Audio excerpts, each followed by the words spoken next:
ખેડા જિલ્લાના ગળતેશ્વર તાલુકાના ફતેપુરા ગામે સરપંચ દ્વારા દારૂબંધીના કડક અમલ માટે ખાસ ગ્રામસભા યોજવામાં આવી હતી।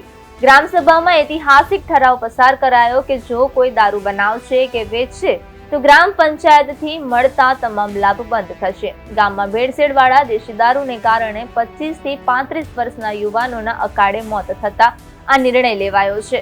નાનું ગામ હોવા છતાં દારૂના દૂષણથી દર વર્ષે 10 થી વધુ મહિલાઓ વિધવા બનતી હોવાની સ્થિતિને ગંભીરતાથી ધ્યાનમાં લેવામાં આવી છે। ગ્રામસભા બાદ ગ્રામજનો અને બીટ જમાદારે ગામમાં દારૂ વેચાતી 5 શંકાસ્પદ જગ્યાઓ પર દરોડા પાડ્યા હતા। જોકે ચર્ચાઓ પહેલેથી જ ફેલાઈ જવાથી કોઈ પણ સ્થળેથી દારૂ મળ્યો ન હતો। સરપંચે સ્પષ્ટ ચેતવણી આપી છે કે હવેથી કોઈ વેચાણ કરતા પકડાશે તો કાયદેસરની કાર્યવાહી અને સજા કરવામાં આવશે। પોલીસ અને મામલતદારને લેખિત જાણ કરીને સરપંચે ગામના આગેવાનો સાથે મળીને પંચનામું કર્યું હતું। દારૂના અડ્ડા ચલાવતા તત્વો સામે પંચાયત કડક હાથે કામ લેશે અને સહકારી રાહે પગલાં ભરાશે।